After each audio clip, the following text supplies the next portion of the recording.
ಪ್ರಚಲಿತ ಘಟನೆಗಳು.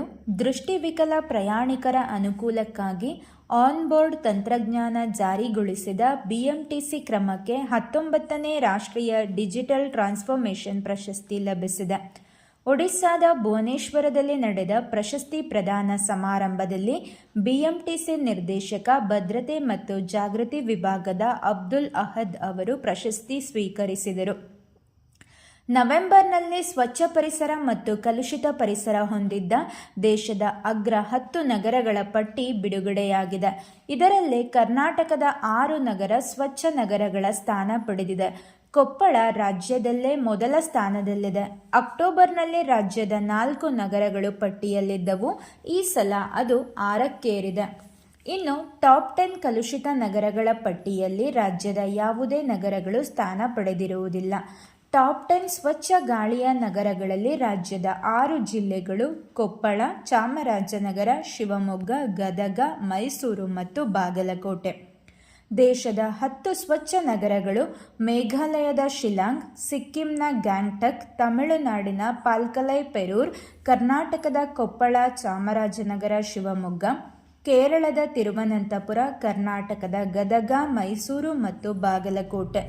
Centre for clean air ಸಂಸ್ಥೆ ಈ ವರದಿಯನ್ನು ಸಿದ್ಧಪಡಿಸಿದೆ. ಇದಕ್ಕಾಗಿ 225 ನಗರಗಳನ್ನು ಪರಿಗಣಿಸಲಾಗಿದ್ದು, ಅದರಲ್ಲಿ 114 ನಗರಗಳು ಉತ್ತಮ ವಾಯುಮಾನ ದಂಡ ಪೂರೈಸಿದೆ. ಉತ್ತರ ಪ್ರದೇಶದ ಗಾಜಿಯಾಬಾದ್ ದೇಶದ ಅತಿ ಕಲುಷಿತ ನಗರ ಎನ್ನುವ ಹಣೆಪಟ್ಟಿಯೊಂದಿಗೆ ಅಗ್ರಸ್ಥಾನದಲ್ಲಿದೆ. ಉಳಿದಂತೆ ನೋಯ್ಡಾ, ಬಹದ್ದೂರ್ಗಢ, ದೆಹಲಿ, ಹಾಪುರ್, ಗ್ರೇಟರ್ ನೋಯ್ಡಾ, ಬಾಗಪತ್, ಸೋನಿಪತ್, ಮೇರಠ್ ಮತ್ತು ರೋಹ್ಟಕ್ 10ರ ಪಟ್ಟಿಯಲ್ಲಿವೆ.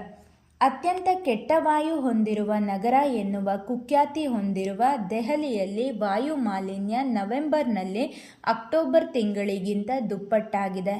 ಇಲ್ಲಿ PM 2.5 ಸಾಂದ್ರತೆಯು 215 ಘನ ಮೈಕ್ರೋಮೀಟರ್ನಷ್ಟಿದೆ.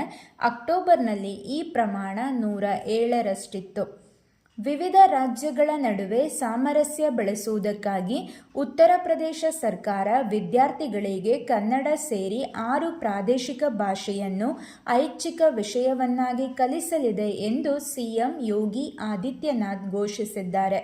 ಕನ್ನಡ, ತಮಿಳು, ಮಲಯಾಳಂ, ತೆಲುಗು, ಮರಾಠಿ ಮತ್ತು ಬಂಗಾಳಿ ಭಾಷೆಯನ್ನು ವೃತ್ತಿಪರ ವಿಷಯಗಳಲ್ಲಿ ಸೇರಿಸಲಿದೆ. ಶ್ರವಣಬೆಳಗೊಳದಲ್ಲೇ ಸಿಕ್ಕಿರುವ ಸಲ್ಲೇಖನ ಶಾಸನಗಳು ಒಡ್ಡಾರಾಧನೆ ಗದ್ಯಪಠ್ಯ ಪೀಠಿಕೆಯಂತೆ 19 ಕಥೆಗಳಿವೆ.